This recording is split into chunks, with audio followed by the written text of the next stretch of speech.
नमस्कार दोस्तों, आज का वीडियो हमने मेघदूत के ऊपर बनाया है और मेघदूत के बारे में हम चर्चा करेंगे। तो कुछ समय पहले मैंने मेघदूत पर एक वीडियो बनाया था। इसमें मेघदूत के आधार कथानक का मैंने परिचय दिया था, जो कि ब्रह्मवैवर्त पुराण से लिया गया है। मेघदूत के अंदर उसकी कथा नहीं है। देखिए, कई लोगों का प्रश्न आया कि मेघदूत की कथा बताइए। मेघदूत मेघदूत की कथा, तो मेघदूत की कथा ऐसी कोई ऐसी कथा नहीं है जो इंटरेस्टिंग स्टोरी हो। कहने का तात्पर्य मेरा ये नहीं है कि मेघदूत प्रमुख ग्रंथ नहीं। मेघदूत बहुत प्रमुख ग्रंथ है, कालिदास की अनुपम कृति है मेघदूत। लेकिन मेरा कहने का तात्पर्य है कि उसके अंदर कहानी जो है वो केवल इतनी सी है कि जो बादल है वो उसको मिलता है यक्ष को, और उससे वो पूरी अपनी कहानी सुनाता है, कैसे तुमको रास्ते से जाना है ये सब बताता है। पूरा रास्ते का वर्णन है उसने किया है, और अपने उसके विरह का वर्णन है। ऐसी कथा जो है वो नहीं है। तो इसीलिए कथा की जगह हम कथा वस्तु कहते हैं उसको। कथा वस्तु कह सकते हैं, है ना। तो कथा यानी कहानी नहीं है कोई। तो कहानी तो मैंने सुनाई थी, जो आपको पिछली वीडियो में वह थी कि उसको कैसे जो है यक्ष को श्राप मिला था, और वो अलका पुरी से दूर था, और जो है अ, रामगिरी के आश्रमों में रह रहा था श्राप के कारण, कुबेर के श्राप के कारण। तो अब जो है हम आगे की कहानी के लिए, मेघदूत की पूरी कहानी के लिए रिक्वेस्ट आई है। कुछ लोग कह रहे हैं, तो कथा वस्तु हम समझते हैं कि मेघदूत के अंदर क्या निरूपित है। तो आज इस वीडियो में जानते हैं। और आप सबने उस वीडियो को बहुत सहयोग दिया, बहुत सपोर्ट दिया, जिसकी वजह से वो शीघ्र ही 1 लाख व्यूज़ कंप्लीट करेगा। तो हम इस वीडियो को देखते हैं और मेघदूत की कथा वस्तु के बारे में जानते हैं। आइए देखते हैं। तो मेघदूत की कथा वस्तु का निरूपण करते हैं। तो मेघदूत की कहानी कुछ इस प्रकार है। मेघदूत की कहानी वो पुरानी हमने आपको देखी है, उसका डिस्क्रिप्शन लिंक उसका लिंक डिस्क्रिप्शन में है। आप डिस्क्रिप्शन में लिंक जाकर देखिए कि क्या कहानी है उसके आधार में मेघदूत की रचना के लिए। आगे हम शुरुआत करते हैं। तो क्या होता है, कुबेर की राजधानी अलकापुरी में रहने वाले यक्ष को जब अपने काम में असावधानी के लिए, यानी कि अपने काम में असावधानी बरतने के लिए 1 साल के लिए प्रवास का दंड मिला। यानी कि 1 साल के लिए आपको जो है रामगिरी के आश्रमों में रहना है। तो वो रामगिरी पर्वत के आश्रम में रहने लगा।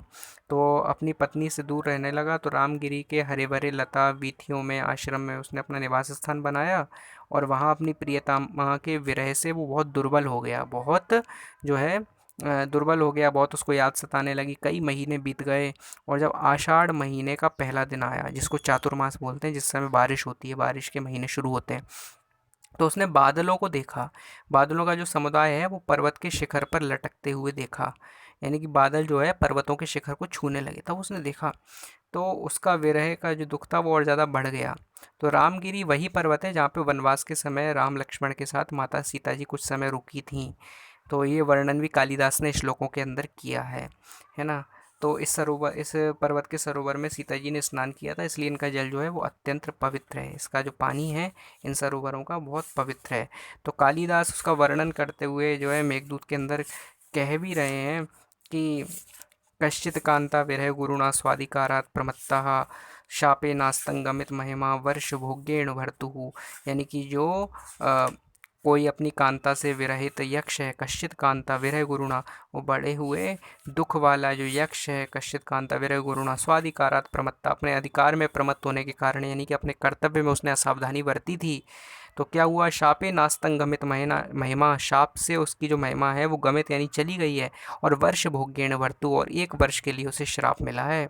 तो क्या, यक्षश्चक्रे जनक तनया स्नान पुण्य उदकेशु, जो यक्ष है वो कहाँ रह रहा है कि जहाँ पे जनक तनया के स्नान के पुण्योदकेशु, पुण्य रूपी सरोवर के भरे हुए जल हैं, जहाँ पे जनक नंदिनी सीता ने स्वयं स्नान किया था, जिससे उस सरोवर के जल जो है पवित्र हो गया है। तो स्निग्ध छाया तरुषु वसति रामगिरिया श्रमेशु। तो पर्वत पर, वहाँ उस पर्वत पर रामगिरी के आश्रमों में स्निग्ध छाया, तरुओं की पेड़ों की स्निग्ध छाया में, ठंडी छाया में वो निवास कर रहा है। अब देखिए, आषाढ़ का महीना शुरू हुआ, बादल आ गए हैं। तो आषाढ़ के महीने में क्या होता है, बारिश के महीने प्रारंभ हो जाते हैं। तो पहला महीना होता है आषाढ़। तो क्या होता है, लिखा है कालिदास ने, आषाढ़स्य प्रथम दिवसे मेघ माश्लिष्ट सानुम वप्र क्रीड़ा परिणत गज प्रेक्षणीयम ददर्श। तो आषाढ़ के पहले महीने में जब वो बादल पर्वत पर आए और पर्वत पर टकराने लगे, तो ऐसा लगा जैसे वप्र क्रीड़ा परिणत, यानी जो एक बैल होता है वो परिणत गज प्रेक्षणीयम ददर्श, जिस प्रकार से हाथी की तरह जो है उसमें पर्वत में चोट मार रहा हो, या फिर ऐसा लग रहा था जैसे कि एक हाथी है जो बड़े से मिट्टी के टीले में टक्कर मारने का खेल खेल रहा हो बड़े बड़े अपने तिरछे दांतों से। तो ऐसा उसकी जो है बादल की डिजाइन हो रही थी। हम देखते हैं ना आसमान में कभी कभी बादलों की अलग अलग आकृति बन जाती है। तो उस यक्ष को जो अपनी पत्नी से दूर था, तो उसको ऐसे समय में कुछ भी सूझ नहीं रहा था, और अपनी प्रियतमा से दूर रह के उसको क्या लग रहा था, उसको ना किसी में भेद करना नहीं आ रहा था चेतन और अचेतन में। तो वो बादल को भी जो है वो सजीव जो है समझ बैठा, सजीव जो है प्राणी समझ बैठा। उसने देखा अरे ये तो बादल जो है टक्कर मार रहा है बार बार पहाड़ में, तो ये सजीव प्राणी है। तो इस प्रकार से वो बादल से ही प्रार्थना करने लगा। दुख, बहुत दुख में था, और दुख में जब व्यक्ति कुछ समझ में नहीं आता तो वो कुछ भी कर सकता है, और वो बादल से ही प्रार्थना करने लगा अत्यंत दुख की अवस्था में। तो क्या बोलता है कि हे भाई, क्या तुम मुझ विरह पीड़ित का संदेश मेरी विरह विधुरा यक्षिणी के पास अलकापुरी में पहुंचा दोगे। तो इस प्रकार से बोलने लगा। अब ये सारी कथा जो है, जो मैं आगे सुना रहा हूँ, ये पूरी की पूरी, ये पूरी मेघदूत के अंदर वर्णित है ना। जो उसका आधार है कि वो किस कारण रामगिरी के आश्रमों में आया, तो उसकी आधार कथा जो है ब्रह्म वैवर्त पुराण में दी है। उसे श्राप मिला था और वो यहाँ पे आया था, उसने क्या किया था, किस कारण उसे श्राप मिला था, ये उस वीडियो में आप देख सकते हो। तो वो कहता है कि अवश्य पहुंचा दोगे तुम तो मेरा संदेश, क्योंकि तुम दूसरों के उपकार के लिए शरीर धारण करते हो, तुम महान वंश में उत्पन्न हुए हो, तुम उच्चात्मा हो। इस प्रकार से जो कहते हैं ना, अपना काम करवाना चाहता है वो, सब प्रकार से जो मक्खन लगाता है किसी को, तो इस प्रकार से तारीफ करने लगा। इसके बाद जो है यक्ष ने मेघ के दूत कर्म में रुचि उत्पन्न करने के लिए रामगिरी से अलका तक के मार्ग में पड़ने वाले प्राकृतिक स्थानों का वर्णन भी किया। बड़ा सुंदर वर्णन किया कि तुम ऐसे ऐसे जाओगे, तुम्हें घूमने को मिलेगा, ऐसी सुंदर जगह पड़ेंगी, नदियाँ पड़ेंगी, झरने पड़ेंगे, सरोवर पड़ेंगे, और बाग बगीचे जंगल पड़ेंगे। इतनी उसने बड़ा विशद और सुंदर वर्णन किया जिससे जो है व्यक्ति काम करने के लिए तैयार हो जाए। तो बादल से इस प्रकार कहने लगे, लेकिन बादल को तो कोई फर्क ही नहीं पड़ेगा, बादल तो अचेष्ट है, निर्जीव है, अचेतन है। तो बादल से कहने लगा, तो रामगिरी से अलका जाने में कवि शिरोमणि कालिदास ने विदिशा का, उज्जैनी का, अवंती का, रेवा का, शिप्रा, भागीरथी, कैलाश आदि नगर, नदी, पर्वतों के रमणीय दृश्यों का बड़ा कौतूहल वर्धक वर्णन किया है, और बड़ा रोचक और बड़ा सुंदर वर्णन किया है। इस बहाने कवि ने जो है इन स्थानों की सुंदरता का बखान किया है, कहने का तात्पर्य है। तो इन वर्णनों को पढ़कर पाठक के हृदय में इन शोभादायक प्राकृतिक स्थलों और नगरों को देखने की उत्कंठा जाग उठती है। फिर मेघ तो उसके प्रेम संदेश का वाहक था, अतः उसे सुखद और श्रम हारक मार्ग बताना भी यक्ष का कर्तव्य था। अपनी उदारता भी उसे दिखानी थी कि अरे ये मेरा काम करेगा तो उसे अच्छे मार्ग में बताऊं। महाकवि कालिदास ने पूर्व मेघ के द्वारा अपने विस्तृत भौगोलिक ज्ञान का परिचय दिया है। तो इस मेघदूत में दो खंड है, एक तो पूर्व मेघ, एक उत्तर मेघ। तो पूर्व मेघ जो है फर्स्ट पार्ट है, और उत्तर मेघ सेकंड पार्ट है। तो यक्ष रामगिरी के किसी आश्रम में निवास कर रहा था। उसने आषाढ़ मास के पहले दिन में आकाश में घुम रहे मेघ का स्वागत करके अपना संदेश अपनी पत्नी तक पहुंचाने के लिए बादल से आग्रह किया। ठीक है। तो रामगिरी के आधुनिक नाम और स्थिति के विषय में बड़ा विवाद है, यानी कि अब इसका नाम क्या होगा रामगिरी का। तो कुछ विद्वान जो है इस जगह को रामगढ़ बताते हैं, रामगढ़ नाम की जगह। डॉक्टर हजारी प्रसाद द्विवेदी जी हैं, बड़े साहित्यकार हैं। तो मेघदूत एक पुरानी कहानी उनकी लिखा हुआ ग्रंथ है। तो उस ग्रंथ के अंदर ये उस स्थान को, रामगिरी स्थान को, सरगुजा रियासत में स्थित कोई छोटी सी पहाड़ी मानते हैं। वस्तुतः रामगिरी जो है चित्रकूट ही है, यानी कि चित्रकूट में स्थित है।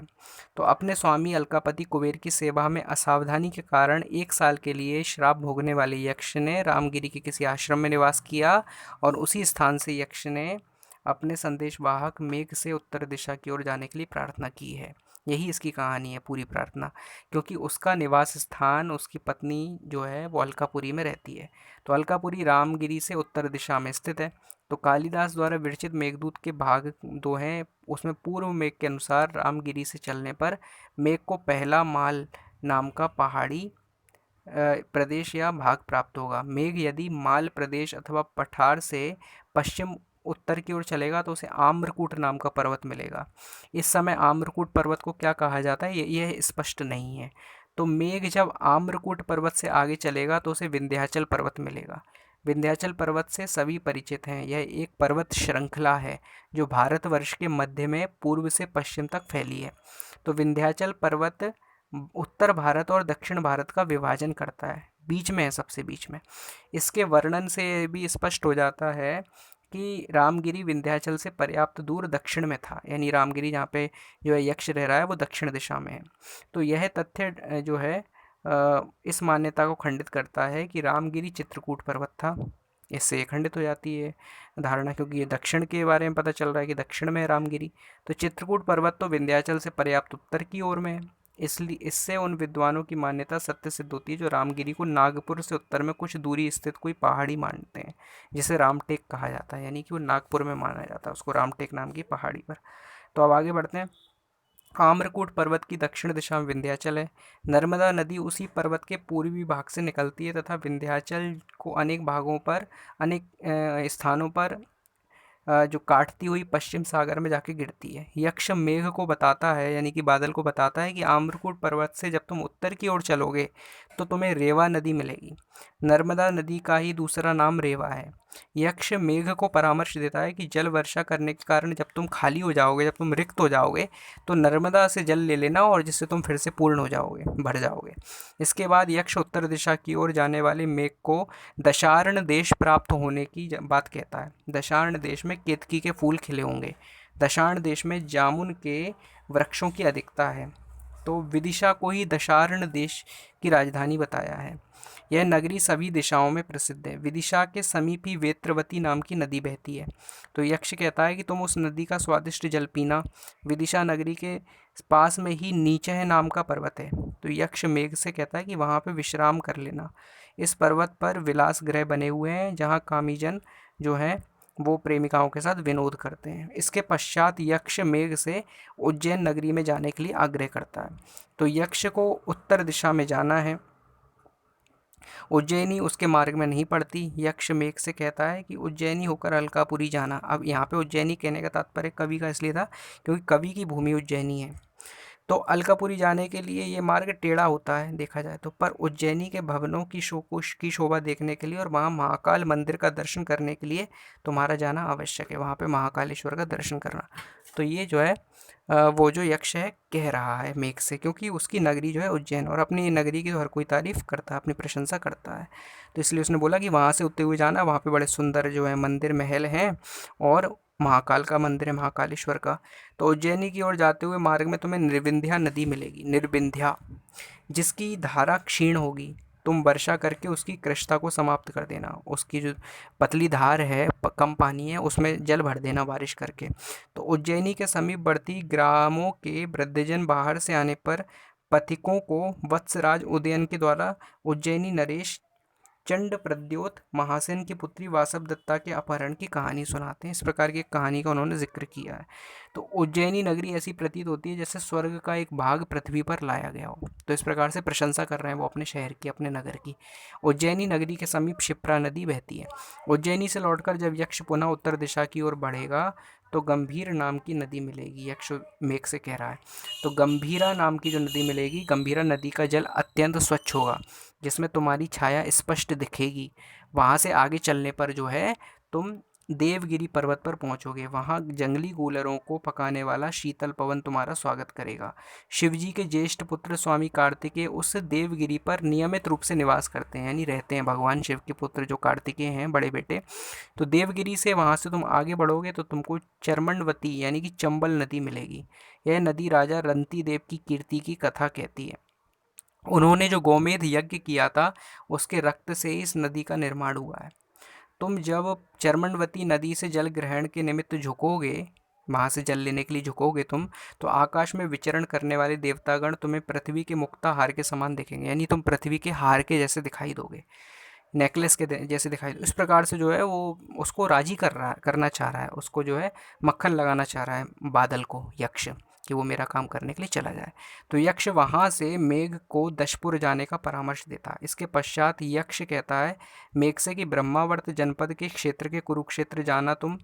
वहाँ क्षत्रियों का महान संहार हुआ था जो कि परशुराम द्वारा किया गया था। उसके बाद यक्ष मेघ को सरस्वती नदी का जल ग्रहण करने के लिए आग्रह करता है। यक्ष मेघ से कहता है कि तुम कुरुक्षेत्र से कनखल जाना, जहाँ पर्वतराज हिमालय से उतरी हुई गंगा सागर की ओर बहती है। वहीं पर भगवान शिव ने गंगा को अपनी शीश पर धारण किया था। तो इस प्रकार से बीच बीच में कुछ कथाएं भी जो है, कुछ कुछ दृष्टांत भी आते जाते हैं मेघदूत के अंदर, जहाँ जहाँ जिसकी आवश्यकता है। आगे कहता है कि हे मेघ, वहाँ से हिमालय के उस भाग में पहुँचना जो गंगा का उद्गम है, जहाँ से गंगा निकलती है। तो मैं हिमालय तक पहुँच गए हैं इस प्रकार। तो उस हिमालय की जिस शिला पर भगवान शिव के चरण चिन्ह है तुम उसकी परिक्रमा करना, यानी तुम्हें पुण्य की भी प्राप्ति होगी। इस प्रकार से वो अपना काम सधवाने के लिए उसे कह रहा है। उस क्रौंच पर्वत का जो छिद्र है वह भगवान परशुराम के यश का वर्णन करता है। तो बड़ी दर्शनीय और बड़ी धार्मिक जगहों के तुम दर्शन करोगे। इसके पश्चात यक्ष मेघ को कैलाश पर्वत पर जाने का परामर्श देता है। उस पर्वत के शिखरों को रावण ने ढीला कर दिया था। कैलाश पर्वत से आगे बढ़कर मेघ को अलकापुरी पहुंचना था। इस प्रकार से ये कथा आगे बढ़ रही है और संपूर्ण होने वाली है। तो कवि ने रामगिरी से लेकर अलका तक के मार्ग का वर्णन अपनी सुकुमार कल्पना से अत्यंत भावुकतापूर्ण शैली में जो है मेघ के सामने कर दिया। इसके बाद यक्ष द्वारा मेघ के प्रति अलकापुरी का वर्णन भी बहुत रम्य है। उसने अलकापुरी का वर्णन किया है उत्तर मेघ के अंदर। दो पार्ट हैं, पूर्व मेघ और उत्तर मेघ। तो उत्तर मेघ में पूरे रास्ते का वर्णन किया और फिर पूर्व मेघ में पूरे रास्ते का वर्णन किया और फिर उत्तर मेघ के अंदर वो अलकापुरी का वर्णन कर रहा है। क्या कह रहा है कि अलकापुरी के वाहे उद्यान में प्रत्यक्ष शंकर जी का निवास है, जिनके मस्तक पर विराजमान हिमांशु की किरणों के विकीर्ण होने से, हिमांशु यानी चंद्रमा की किरणों से विकीर्ण होने से अलका नगरी के प्रासाद यानी महल हमेशा प्रकाशयुक्त और शीतल रहते हैं, ठंडे रहते हैं वहाँ पे, क्योंकि चंद्रमा धारण किए हुए शिव जी हैं। तो कवि ने अलका के निवासियों के विलासमय जीवन का मधुर वर्णन किया कि वो कितने सुख समृद्धि और विलास से रहते हैं। तो कवि ने अलका के निवासियों के विलासमय जीवन का मधुर वर्णन किया है। यक्ष मेघ से अपनी विरह विधुरा यक्षिणी यानी कि पत्नी की मार्मिक दशा का वर्णन करता है। इस वर्णन में कवि की भावुकता टपकी पड़ती है, यानी कवि कितना भावुक है ये दिखाई देता है। कवि के हृदय में भी कितना प्रेम है, वो किसी से प्रेम करता है, ये स्पष्ट पता चलता है। तो यक्ष ने यक्षिणी के लिए प्रेम संदेश भेजकर उसकी कुशल की आकांक्षा व्यक्त की है कि वो सही तो है, कहीं उसकी याद में अभी वो शरीर तो नहीं त्याग चुकी है, बीमार तो नहीं हो चुकी, तो उसके बारे में थोड़ी खबर लेना चाहता है वो, कि अगर वो संदेश पहुंचा देगा तो उसके प्राण बच जाएंगे उसकी प्रेमिका के। तो इस प्रकार से अतः वह यक्ष जो है मेघ को लौट कर आने को कहता है कि अब फिर तुम वापस आओगे। तो हे मेघ, प्रथम विरह के उत्कट शोक से व्याकुल बनी हुई प्रियतमा को आश्वस्त कर देना और उसके बाद उसको ढांढस बनाकर और उसका कुशल समाचार पूछकर और पहचान लेकर तुम जल्दी ही मेरे पास लौट आना और फिर मुझे सारी सूचना देना कि विरहिणी जो यक्षिणी है वो कैसी है, मेरी पत्नी कैसी है, और तुम मेरी भी कुशल उससे सुना देना। तो इस प्रकार से पूरे मार्ग का वर्णन जो है वो मेघदूत के अंदर किया गया। यही इसकी कथा वस्तु है, कुछ ऐसी कथा वस्तु नहीं है जो कि कोई कहानी हो, बस यही मार्ग का वर्णन पूरे मेघदूत के अंदर और जो है यक्ष के प्रेम का वर्णन उसमें के अंदर किया गया, उसकी विरह व्यथा का वर्णन किया है जो यक्ष ने मेघ से कही है। एक तरफा संवाद है, केवल यक्ष की मेघ से बात है, मेघ ने उत्तर में कुछ नहीं कहा है। तो बस यही जो है मेघदूत की कथा वस्तु है। आगे मेघदूत की और इम्पोर्टेंट वीडियोस बनाएंगे, प्रत्येक श्लोक को एक्सप्लेन करेंगे। तो चैनल को सब्सक्राइब करके रखिए, इसी चैनल पर आपको सारी जानकारी मिलेगी। धन्यवाद।